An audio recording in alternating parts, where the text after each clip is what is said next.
Hello guys, how's everyone doing today? I hope everyone is having an amazing day.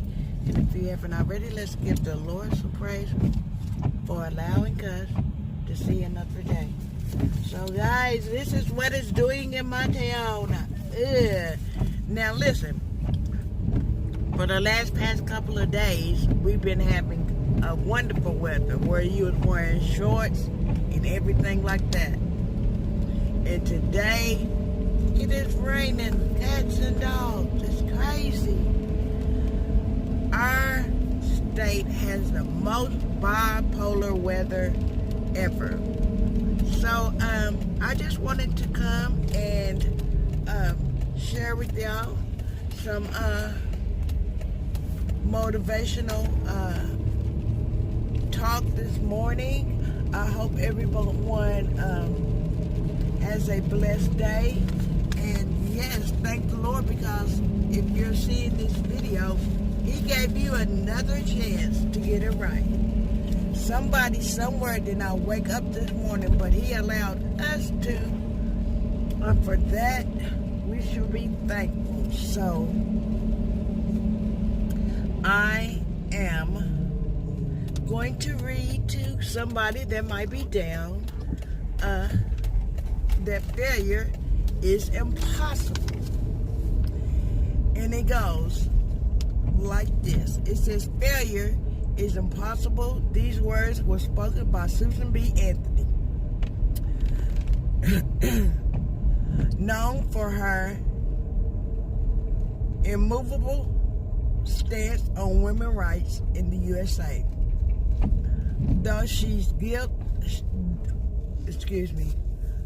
she faced constant criticism,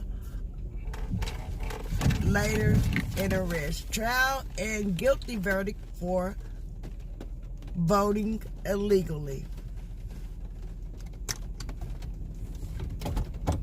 Anthony vowed to never give up the fight to gain women's right to vote, believing her cause was just. Believing her cause was just. Though she didn't live to see the fruits of her labor, her declaration proves true. In 1920, the 19th Amendment to the Constitution gave women the right to vote.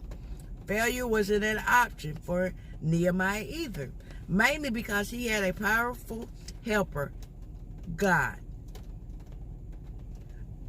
After asking Him to bless his cause, rebuilding the wall of Jerusalem, Nehemiah and those who had returned to Jerusalem from exile in Babylon worked to make that happen. The wall was needed to keep the people safe from the enemy, but oppositions to the cause came in the form of deception and threats. Nehemiah refused to let opposition deter him.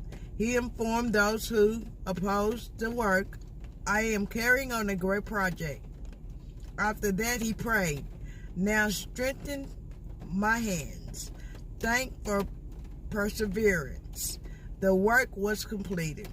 God gave Nehemiah the strength to persevere in the face of opposition. Strength to persevere in the face of opposition. Is there a task for which you tempted to give up? Ask God to provide whatever you need to keep going. How do you normally handle oppositions? Leave it down there in the comments. What are you willing to fight for, no matter how tough the opposition is? Leave it down there in the comments. Tell me those two things. How do you normally handle oppositions, and what causes are you willing to fight for, no matter how tough the opposition is?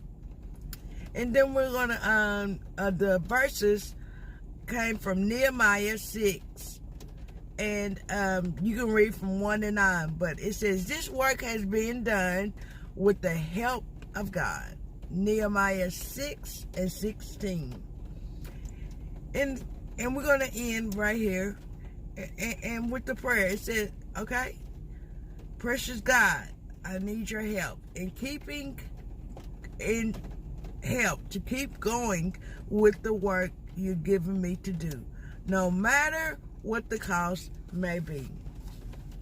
You know, sometimes in life we're faced with many things that we want to give up on. You know, health and like a job, maybe a marriage, you know, just normal things in life. But I come to tell you, don't ever give up, just look up.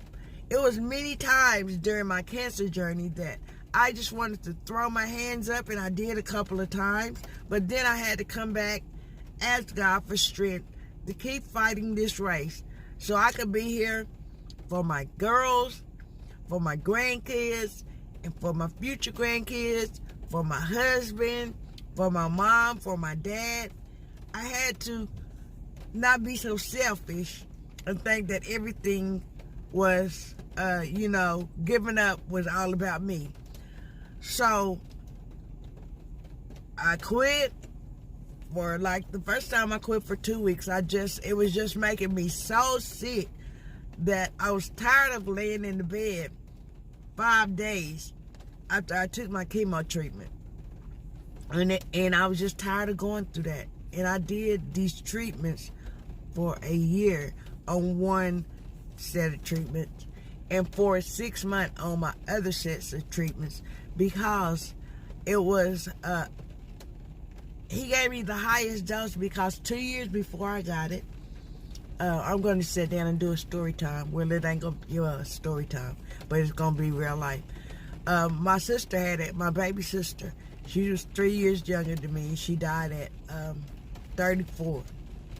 So he put me on the highest, you know, treatment that there was. And it was just, I mean, I took my first treatment, and 3 days after I took my treatment, I didn't have no hair, and my hair was past my shoulders. And as I was in the mirror just watching my hair fall down, and I put it, you know, all down, and when I came out and picked it up, when I picked it up, it was in the shape of an afro wig, because I had washed my hair thinking that I was going to, you know, just braid it in 2 braids and roll like that. But that didn't happen. So I picked up the hair and I go down in the den, and my mom says, "Where'd you get that wig at?" And I just started crying. The hardest part of chemo was losing my hair. Losing my breast, which I had a double mastectomy. That didn't bother me. Having a hysterectomy, that didn't bother me. The hardest thing was losing my hair. So I'm telling you, no matter what the situation is, ask God for strength and keep moving. Keep moving. Don't ever give up. And when you feel like you're about to give up, look up and pray to God to give you strength. So I'm going to close right there, because I can go on and on about the goodness of God, because he's been too good to me not to tell my testimony. So I hope everyone has even though it's raining, the sun is still shining. I hope everyone has a blessed morning, night, noon, evening, whatever it may be when you see this video. I hope you all have a blessed one. And if you haven't already, hit that subscribe button, turn it from red to gray, and become part of my family, because that's what I call people that join my page, is my family. And while you're right there, go ahead and hit that bell so you will be notified every time that I do an upload. And again, as I close, everybody be blessed, and bye until my next video. No, I'm not even going to say bye. I'm going to stop saying that. See you all later. Until my next video, be blessed.